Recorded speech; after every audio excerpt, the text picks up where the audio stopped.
Makanya bicara soal ayam kampung ini kadang disepelekan, tapi kalau kadang ditekuni ini mutiara.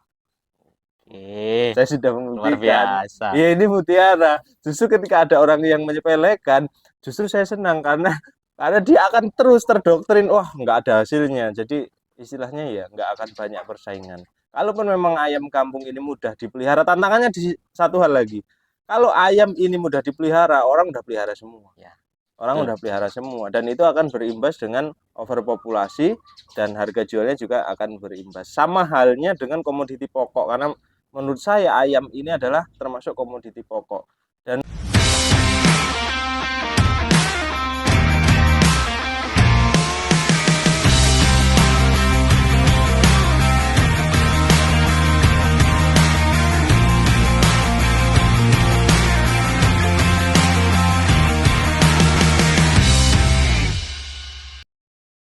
Halo, assalamualaikum warahmatullahi wabarakatuh. Halo, bolo-bolo ternak. Halo, jagoan ternak. Selamat pagi, kondisi pagi ya. Hari ini kita berada di base campnya peternak muda. Nah, kita sampai kemarin sore ya. Kita berbagi informasi bagaimana perjalanan kali ini bersama keluarga kecil kami di kediaman atau base campnya peternak muda. Nah, ini kondisi pagi. Semalam habis hujan, jadi agak becek. Nah, ini bocil-bocilnya. Coba kita masuk, lihat ke kandang. Nah, disapalah dengan kandang ini. Selamat pagi, juragan. Ini sedang apa ini?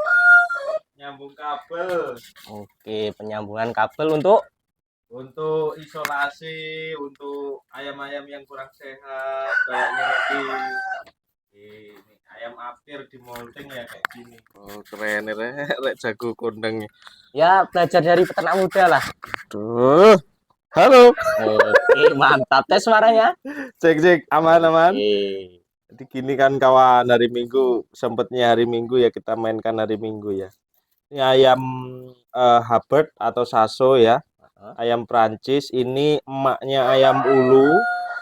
Kalau kan lihat ayam ulu yang cepat besar itu persilangan daripada jantan pelung sama betina Saso ini. Oh, gitu. Nah, kan kita dapatnya cuman afkiran dari PT.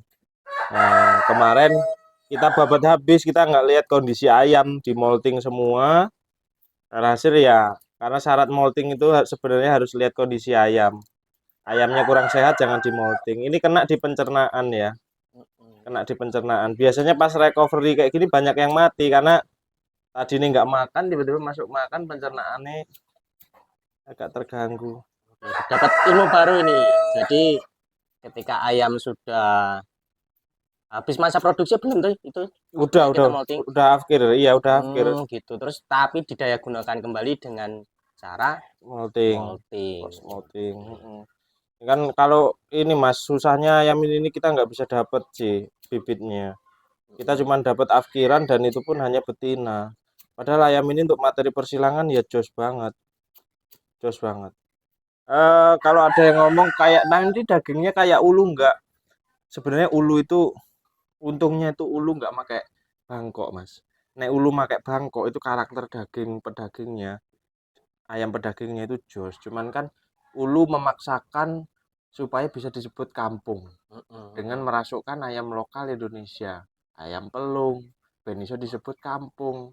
Gitu. Padahal ya sebenarnya konsepnya hampir sama seperti chopper yang silangan bangkok dengan layer.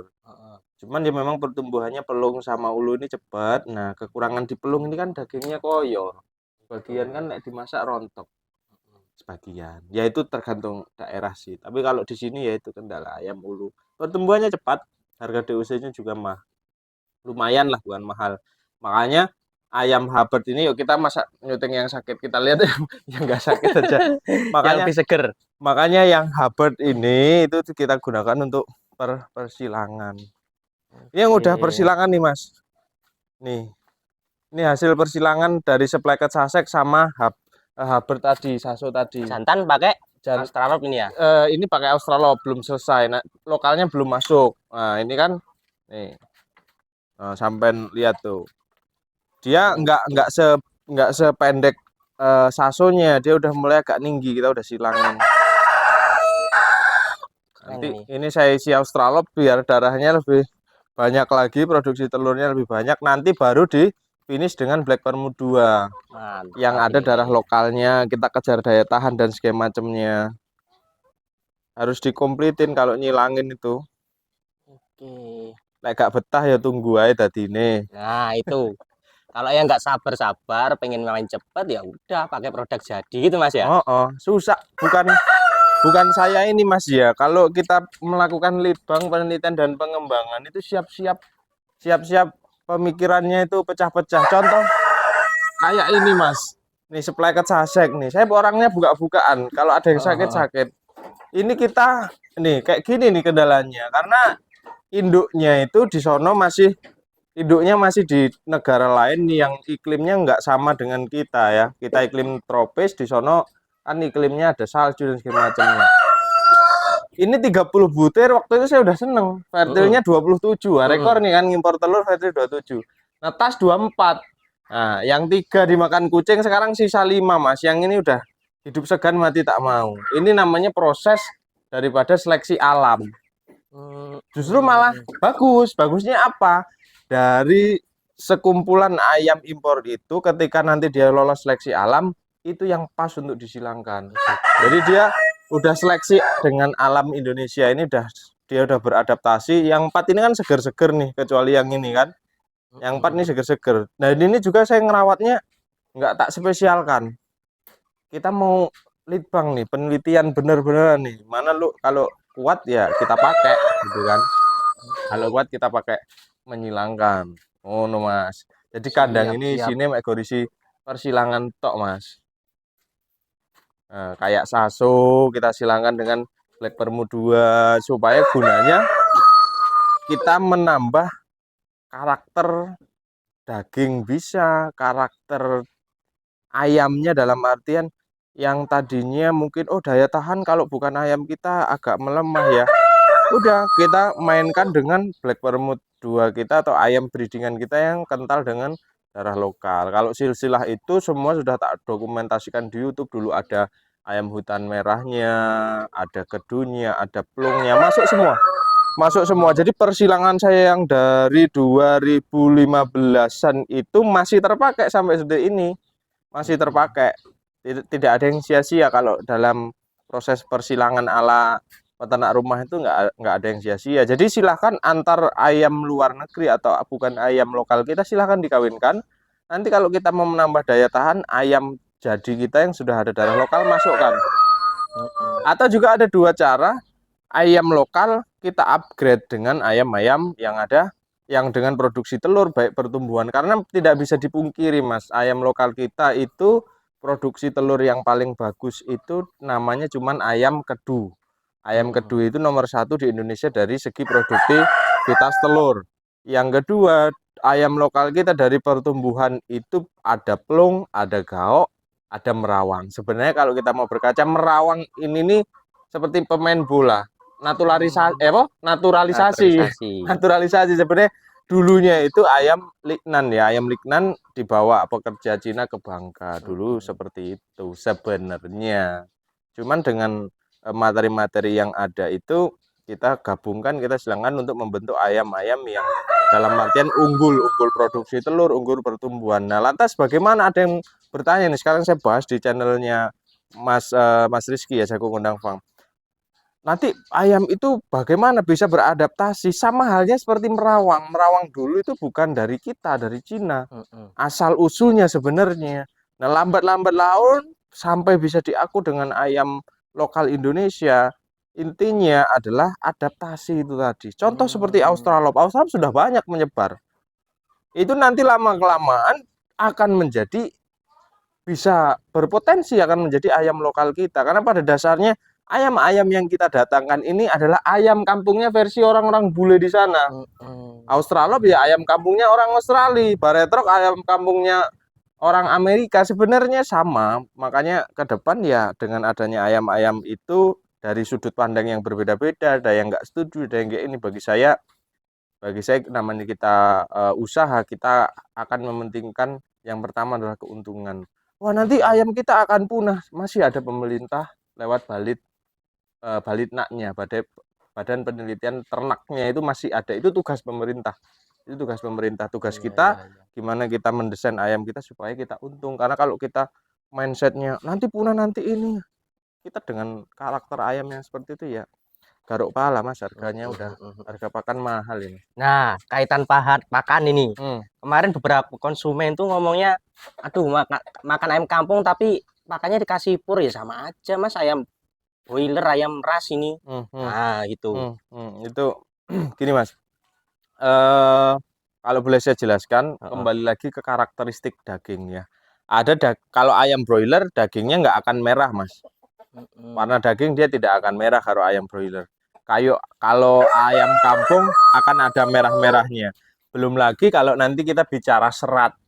Kalau Anda mencetak DOC pedagingnya atau DOC pedagingnya dari perkumpulan persilangan dengan ayam yang memiliki karakter petarung seperti Bangkok, Samo, Indo Giganti atau yang kaki panjang, yang bulu tipis, serat dagingnya oke. Itu dari segi karakteristik atau genetik si ayam kampung itu. Kedua, kita juga bisa mensiasati. Mas, ini tergantung pakan pabrik ya, sama aja. Dengan sudah adanya genetik dan karakteristik baik daging dan serat segala macamnya itu, warna daging dan serat dagingnya itu. Yang kedua adalah dengan penambahan beberapa bahan pakan seperti mungkin bisa hijau-hijauan, mungkin bisa rempah-rempah. Itu beda, Mas. Itu sudah banyak yang membuktikan, dalam artian kalau kita mungkin bisa didorong dengan jamu-jamuan probiotik atau hijau-hijauan seperti hijau daun lagi hijau Klorofil. ya, seperti kangkung, Oh, seperti gitu. daun pepaya, itu nanti karakternya beda. Ada dua hal yang berpengaruh ya. Memang karakter dan genetik ayam yang pertama, kedua adalah asupan yang kita berikan ke ayam. Jadi bukan dalam artian wah itu sama, nggak bisa. Ayam broiler dengan ayam-ayam kampung yang kita desain itu tetap akan beda. Bedanya dari mana? Ya seratnya, ya warnanya, tetap akan beda mas. Kita dalam artian memelihara ayam intensif seperti ini itu bukan bertujuan untuk hanya mencari keuntungan. Ya memang itu tujuannya itu. Cuman kita mendesain ayam ini supaya ada siklusnya. Oh bisa dikarakteristikan seperti ayam kampung liaran. Kalau ayam box seperti ini mas, 100% menyerupai baik karakter dan rasa dagingnya seperti ayam kampung liaran nggak bisa. Karena asupan makannya pun beda. Nah sekarang pertanyaannya adalah ketika kita pemeliharaannya itu bukan free range menurut saya, diumbar bebas orang di Iya, openi. betul, betul. Sekarang bisa enggak kita mensuplai demand atau kebutuhan rumah makan satu aja? Nggak akan bisa. Jadi konsep intensif ini tujuannya adalah supaya kita bisa ada siklus yang berputar supaya nggak putus. Karena kalau kita umbarin resikonya banyak, resikonya penyakit, resikonya pokoknya banyak lah, kita nggak bisa kontrol benar-benar maksimal di ayam kita itu. Jadi tujuan diintensifkan seperti ini itu supaya kita juga bisa continue mensuplai kebutuhan pasar, bukan untuk hal-hal yang lain. Kayak kalau kecuali begini, kecuali ketika ayam umbaran dengan ayam yang intensif seperti ini di pasaran harganya beda. Atau minimal 2 kali lipat lah. Saya masih main itu ayam Iya. seperti itu. Nah, Tapi regulasi di kita itu belum bisa mas enggak kayak yang main itu. nggak bisa karena nggak akan ketemu dengan harga jualnya, nggak akan ketemu dengan waktunya. Nah itu dari segi pemeliharaan, belum dari jenisnya. Ayam kampung asli dibandingkan dengan ayam persilangan seperti ini ya bisa 2 kali lipat Betul. waktu yang dibutuhkan. Kalau ayam kampung asli dijualnya dengan harga yang sama. Yuk penjut peternak bro. Ayam kampung asli bisa 4 bulanan 1 kilo. Betul. Mau ngabisin pakan berapa? Pakannya meledak-ledak bisa 3 kilo sampai 4 kilo. Sedangkan 3 sampai 4 kilo kita pukul aja lah rata-rata pakan sekilonya 10.000. Dengan ongkos kita segala macam nggak ketemu mas. Nggak ketemu. Makanya bicara soal ayam kampung ini kadang disepelekan, tapi kalau kadang ditekuni ini mutiara. Saya sudah luar membuktikan. biasa. Iya, ini mutiara. Justru ketika ada orang yang menyepelekan, justru saya senang karena dia akan terus terdoktrin, wah nggak ada hasilnya. Jadi istilahnya ya nggak akan banyak persaingan. Kalaupun memang ayam kampung ini mudah dipelihara, tantangannya di satu hal lagi. Kalau ayam ini mudah dipelihara, orang udah pelihara semua. Ya, Orang betul. udah pelihara semua dan itu akan berimbas dengan overpopulasi dan harga jualnya juga akan berimbas. Sama halnya dengan komoditi pokok karena menurut saya ayam ini adalah termasuk komoditi pokok dan menurut saya masih bersahabat dengan harga naik turunnya nggak seperti bahan-bahan yang lain seperti berambang, bawang merah, cabai. Itu kalau lagi naik meroket, kalau lagi turun. Di ayam ini ya fluktuatifnya masih masih bisa kita subsidi silang lah. Maksud dalam artian lagi naik kita ada tabungan, lagi harga turun agak jebol ya korek tabungan ya siklus lah menurut saya Mas. Pinter-pinter manajemen Nah, di bisa manajemen di keuangannya. keuangan. Oke.